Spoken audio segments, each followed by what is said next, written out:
ಇದು ನಮ್ಮ ಮೇಲೆ ಮತ ಚೋರಿದು BR ಪಾಟೀಲ್ರು ಈಗಿನ MLA ಅವರು ಕಾಂಗ್ರೆಸ್ ನನ್ನ ಕ್ಷೇತ್ರದಾಗನು ಮತ ಚೋರಿ ಆಗ್ಯಾವತ್ತಂದು ರಾಹುಲ್ ಗಾಂಧಿಗೆ ಅವ್ರು ಹೇಳಿ ರಾಹುಲ್ ಗಾಂಧಿ ಕೈಲೇ ಮತ್ತ ಆಳಂದದಾಗನು ಆಗ್ಯಾವತ್ತಂದು ಹೇಳ್ಸಿದ್ರು. ಈಗ ಸರ್ಕಾರ ಕರ್ನಾಟಕ ಸರ್ಕಾರ SIT ಫಿಕ್ಸ್ ಮಾಡ್ಯದ ಇದ್ರ ಇನ್ಕ್ವೈರಿ ಸಲುವಾಗಿ. ಅವರು ನಿನ್ನೆ ನನ್ನ ಮಗನ ಮನೆಗೆ ಬಂದು ಸರ್ವೆ ಎಲ್ಲ ಇನ್ಕ್ವೈರಿ ಮಾಡಿದ್ದಾರೆ, ಏನೂ ಸಿಕ್ಕಿಲ್ಲ ಅಲ್ಲಿ. ನಮ್ಮ ಆಳಂದಕ್ಕೂ ಬಂದು ಎಲ್ಲ ಇನ್ಕ್ವೈರಿ ಮಾಡಿದ್ದಾರೆ, ಏನಿಲ್ಲ ಒಂದು ವೋಟರ್ ಲಿಸ್ಟ್ ಸಿಕ್ಕದ, ನಮ್ಮ ಮನೆಗೆ ಇರ್ತಾವೆ ಯಾವಾಗನು ವೋಟರ್ ಲಿಸ್ಟ್. ಆಮೇಲೆ ಸುಟ್ಟು ಹಾಕ್ಯಾರ ನದಿಯಾಗ ಹೋಗ್ದಾರ ಅಂತ ಹೇಳ್ತಾರೆ. ಈಗ ನಮ್ಗೆ ಅದಕ್ಕೇನು ಸಂಬಂಧ ಇಲ್ಲ, ಯಾಕಂದ್ರೆ ಈಗ ದೀಪಾವಳಿ ಹಬ್ಬದಾಗ ಮನೆ ಕ್ಲೀನ್ ಮಾಡ್ತಾರೆ ಎಲ್ಲರೂ, ಪ್ರತಿಯೊಬ್ಬರು ಏನಾರೇ ಕಚರ ಅದು ಇದು ಇದ್ದಂದು ಸುಡ್ತಾರ. ನಾವೊಂದ್ ವೇಳೆ ಆ ತರ ಮಾಡ್ಬೇಕು ಸುಡ್ಬೇಕು ಅಂತಂದ್ರ ನಾ ಎಲ್ಲರೂ ಹೊರಗೆ ಒಯ್ದು ದೂರ ಒಯ್ದು ಸುಡ್ತಿದ್ದ, ಮನೆ ಮುಂದೆ ಹೆಂಗ್ ಸುಡ್ತಿದ್ದ? ಇದು ಅವ್ರ ಅಪಾದನೆಯನ್ನು ಮಾಡ್ಯಾರ, ನಾನು ಮೇಲೇನು ಹೊರಿಸ್ಬೇಕತ್ತಾರ, ಅದು ಸುಳ್ಳದ. ನಾವು ಮತ ಚೋರಿ ನಾವು ಮಾಡಿಲ್ಲ. ಮತ ಚೋರಿ ಒಂದ್ ವೇಳೆ ನಾವು ಮಾಡಿದೇವತ್ತಂದ್ರ BR ಪಾಟೀಲ್ ಹೆಂಗ ಆರಿಸ್ ಬರ್ತಿದ, ನಾ ಆರಿಸ್ ಬರ್ತಿದ? ಇದಕ್ಕೆ ಏನ್ ಅವನದು ಉದ್ದೇಶ ಏನು BR ಪಾಟೀಲ್ ಅಂದ್ರ, ಇಲ್ಲಿ ಸಿದ್ದರಾಮಯ್ಯ ಅವರು ಮುಖ್ಯಮಂತ್ರಿ ಇದು ಮಂತ್ರಿ ಮಾಡಲಾಗ್ಯಾರ, ಅವ್ರಿಗೆ ಹೆಂಗ್ ಮಾಡ್ಬೇಕಿದ್ದು ಲಾಸ್ಟ್ ಅದ ಅವ್ರದ್ದು ಎಲೆಕ್ಷನ್ ಮುಂದೆ ನಿಂದ್ರಲ್ಲ ಅಂತ ಹೇಳ್ಯಾರ ಅವರು. ಈಗ ರಾಹುಲ್ ಗಾಂಧಿಗೆ ಸನಿಯಾಗಿ ರಾಹುಲ್ ಗಾಂಧಿ ಕೈಲಿ ಹೇಳಿಸಿ ಮಂತ್ರಿ ಆಗ್ಬೇಕಂಬುದು ಒಂದು ಉದ್ದೇಶ, ಮತ್ತೊಂದೇನಿಲ್ಲ. ಈಗ ರಾಹುಲ್ ಗಾಂಧಿ ಹೇಳಿದ ಪ್ರಕಾರ ಸಲುವಾಗಿ ಆಗ್ಯದ, ಇಲ್ಲಂದ್ರೆ ಆಗ್ತಿದಿಲ್ಲ ಆ ತರ ಏನಾದ್ರು. ಈಗ ಅದೇ ಮುಖ್ಯಮಂತ್ರಿ ಅವ್ರ ಮನುಷ್ಯರ ಅವ್ರ ಮಾತು ಕೇಳ್ತಾರ. ಇನ್ನು ಕೂಡ ಅವರು ಹೇಳಿ ಈಗ SIT ಹೆಂಗ್ ಫಿಕ್ಸ್ ಮಾಡ್ಯಾರ ಆ ತರ ಎನ್ಕ್ವೈರಿ ಮಾಡ್ತಿದ್ರು ಅವರು. ಬೆಂಬಲ ಕೊಡ್ತೇವೆ, ಅರೆಸ್ಟ್ ಮಾಡಿದ್ರೆ ಅರೆಸ್ಟ್ ಆತ, ಅವ್ರು ಏನ್ ಮಾಡ್ತಾರ? ಯಾಕಂದ್ರೆ ಹಿಂದನು 23 ಕೊಲೆ ಮಾಡ್ಯಾನ ಸುಭಾಷ್ ಗುತ್ತೇದಾರ್ ಅಂತ ಹೇಳಿದ್ರು, ಏನಾಯ್ತು? ಏನೂ ಇಲ್ಲ.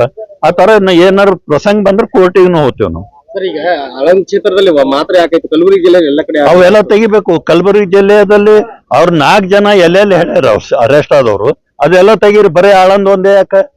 ಉದ್ದೇಶ ಪೂರ್ವಕ ಮಾಡಕತ್ತಾರ. ಈಗ MP ಎಲೆಕ್ಷನ್ ಅಲ್ಲಿ 52,000 ಮತಗಳ ಹೆಚ್ಚಿಗೆ ಪಡ್ಕೊಂಡ್ರೆ MP ಎಲೆಕ್ಷನ್ ಮೊನ್ನೆ ಆಗಿತ್ತು ಉತ್ತರ ಕ್ಷೇತ್ರದಲ್ಲಿ. ಮತ್ತೆ ಅದ್ರ ಬಗ್ಗೆ ನಾವು ಬೇರೆ ಕ್ಷೇತ್ರದ ನಾವ್ ಏನು ಹೇಳಲ್ಲ, ನಮ್ ಕ್ಷೇತ್ರ ಬಗ್ಗೆ ಮಾತಾಡ್ತೀವಿ. MP ಎಲೆಕ್ಷನ್ ಬಗ್ಗೆ ಅದು ಹೇಳ್ಯಾರ. ಈಗ ಒಳಗ ಮಾಜಿ MP ಅವ್ರು ಹೇಳಿದ್ದಾರೆ.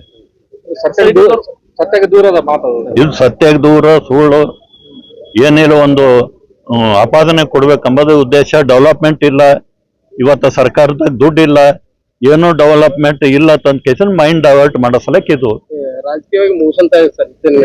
ಇದು ಇದೆ ನಡೀತಾ ಇದೆ. ಅವರಿಗೆ ಏನಿದ್ರು ಏಟ್ ಮುಗಿಸ್ಬೇಕಾದ್ರೂ, ಯಾಕಂದ್ರೆ ಈಗ ಬಹಳಷ್ಟು ಜನ ಅವರು ಕಾರ್ಯವೈಖರಿ ನೋಡಿ ಬಹಳಷ್ಟು ಜನ ಇವತ್ತ ಸೇರ್ಪಡೆ ನಾನು BJPಗೆ ಆಗ್ತಾ ಇದ್ದಾರೆ. ಇವನ್ ಮೈನಾರಿಟಿ ಆಗ್ತಿದ್ದಾರೆ, ಇವನ್ SC ಅವ್ರು ಆಗ್ತಾ ಇದ್ದಾರೆ. ಎಲ್ಲಾ ಜನರು ಇವತ್ತು ಆಗ್ತಾ ಇದ್ದಾರೆ.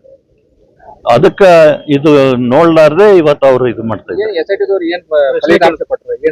ಏನಿಲ್ಲ, ಬಂದ್ರು ಮನ್ಯಾಗ ನೋಡಿದ್ರು, ಇನ್ಕ್ವೈರಿ ಮಾಡಿದ್ರು, ಹೋದ್ರು. ನಮ್ಗೇನ್ ಕೇಳಿಲ್ಲ, ಏನು ಹೇಳಿಲ್ಲ, ಸಹಿತ ಹೊಂದಿಲ್ಲ, ಏನು ಸಿಕ್ಕಿಲ್ಲ ಅವ್ರ ಬಳಿ. ಒಂದು ವೋಟರ್ ಲಿಸ್ಟ್ ಸಿಕ್ಕದತ್ತ, ಅದು ವೋಟರ್ ಲಿಸ್ಟ್ ಅಲ್ಲಿ ಇರ್ನೇ ಇರ್ತದ, ಅದ್ರಾಗ ಡಿಲೀಟ ಏನೂ ಮಾಡಿಲ್ಲ. ಸೋಲಿನ ಭೀತಿಯಿಂದ ಈ ತರ ಎಲ್ಲ ನಿಮ್ಮೆಲ್ಲ ಆರೋಪ ಮಾಡ್ತಾರೆ. ಮುಂದಿನ ಸಲ ಏನ್ ಎಲೆಕ್ಷನ್ ಅಲ್ಲಿ ಮುಂದಿನ ಸಲ ಅದೇ ಉದ್ದೇಶ. ಯಾಕಂದ್ರೆ ಬಹಳಷ್ಟು ಜನ ಇವತ್ತು ಸೇರ್ಪಡೆ ಆಗ್ತಾ ಇದ್ದಾರೆ. ಇವತ್ತ BR ಪಾಟೀಲ್ ಬರೇ ದಿಲ್ಲಿ, ಇವತ್ತ ಬೆಂಗಳೂರು.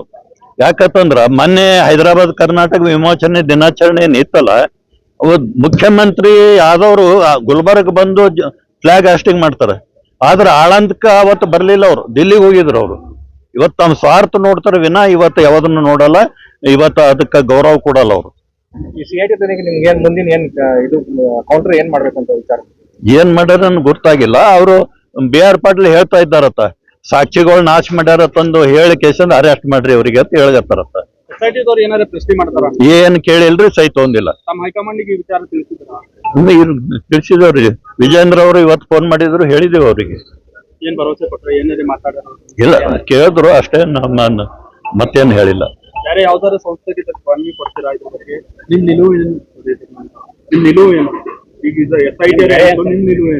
ನಮ್ದೇನು ಅದು ಮತ ಚೋರಿಯರೇ ನಾವು ಮಾಡಿಲ್ಲ. ಇವತ್ತು ನಾವು ಅಲ್ಲಿ ಆಳಂದದಾಗ ಪ್ರಾಪರ್ದಾಗ ಇದ್ದು ಇವತ್ತು ನಾವು ಎಲ್ಲ ಹೆಚ್ಚು ಕೆಲಸ ಮಾಡತ್ತಿದ್ದೇವೆ. ಅವರು ಆಳಂದದಾಗ ಸಿಗಲ್ಲ.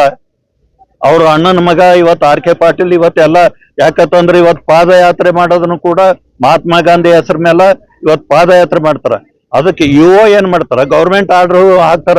ಇವರು RK ಪಾಟೀಲ್ BR ಶಾಸಕ ಅಲ್ಲ, ಶಾಸಕನ ಹೆಸರಲ್ಲೇ ಇಲ್ಲ, RK ಪಾಟೀಲ್ ಹೆಸರಲ್ಲೇ ಇವತ್ತ ಗೌರ್ಮೆಂಟ್ ಆರ್ಡರ್ ಹಾಕಿ ಅವ್ರಿಗೆ ಮದ್ದತ್ ಮಾಡ್ಬೇಕು ತನ್ನ ಕಿಶನ್ ಪ್ರತಿ ಪಂಚಾಯತಿಗೆ ಬರ್ದವ್ರ ಲೆಟರ್ ಅದನ್ನು ಇವತ್ತ ಜೆರಾಕ್ಸ್ ಅದ್ ಮಾಡಿ ಬಹಳ ಎಲ್ಲರಿಗೂ ಕೊಡ್ತೇವೆ ಇವತ್ತು ಅವ್ರು ಆರ್ಡರ್ ಮಾಡಿದ್ರು. ಈ ತರ ಆಡಳಿತ ಮಾಡ್ತಾ ಇದ್ದಾರ. ಈಗ ರಾಹುಲ್ ಗಾಂಧಿಗೆ ಏನ್ ಹೇಳ್ಬೇಕು ಬಯಸ್ತೀರಾ? ಈಗ ನಿಮ್ ಹೆಸರು ಮೇಲೆ ತಗೊಂಡ್ರು ಅವರು ಆಲೋಚನೆ, ನಿಮ್ ಮತಕ್ಷೇತ್ರ ಹೆಸರು ತಗೊಂಡ್ರು. ಅದೇ ಇಲ್ಲಿದ್ ಏನ್ ಗುರ್ತಿರಲ್ಲ ಅವ್ರಿಗೆ. ಅವ್ರು ಹೇಳೋದೇ ಖರೆ. ಅವ್ರು ಕಾಂಗ್ರೆಸ್ದವ್ರು ಹೇಳೋದೇ ಖರೆ ಆಗ್ತದ ಅವ್ರಿಗೆ. ಅವರು ಈಗ ಎಲ್ಲಾ ಕಡೆ ಮಾಡ್ಯಾರ ತನ್ನ ಕೇಸಿಂದ ಹೇಳ್ತಾರ. ಮತ್ತೆ ಕರ್ನಾಟಕದಾಗ ಕಾಂಗ್ರೆಸ್ ಹೆಂಗ್ ಬತ್ತು? ಅವರು ಹೇಳೋದನ್ನ ಇವತ್ತು ಯಾರೇ ಹೇಳೋದ್ ಕೇಳೇ ಮಾತಾಡ್ತಾರ ವಿನ ಅವ್ರ ಸ್ವಂತ ಇದು ಇಲ್ಲ. ಕಾಂಗ್ರೆಸ್ ಗೆದ್ದರೆ ಅಲ್ಲಿ ತನಿಖೆ ಮಾಡಿಸ್ಬೇಕು. ಕೆಲವು ಕ್ಷೇತ್ರದಲ್ಲಿ ಕಾಂಗ್ರೆಸ್ ಗೆದ್ದರೆ ಅಲ್ಲಿ ತನಿಖೆ ಮಾಡಿಸ್ಬೇಕು. ಇಲ್ಲಿ ಗುಲ್ಬರ್ಗ ಜಿಲ್ಲಾದಾಗ 4 ಜನ ಇವತ್ತು ಅರೆಸ್ಟ್ ಆಗಿರಲ್ಲ. ಅವ್ರು ಎಲ್ಲೆಲ್ಲಿ ಹೇಳ್ಯಾರ ಅಲ್ಲಿ ಮಾಡ್ರಿ. ಬರೀ ಆಳಂದ್ ಒಂದೇ ಯಾಕ ಟಾರ್ಗೆಟ್ ಮಾಡ್ತಾ ಇದ್ದಾರ.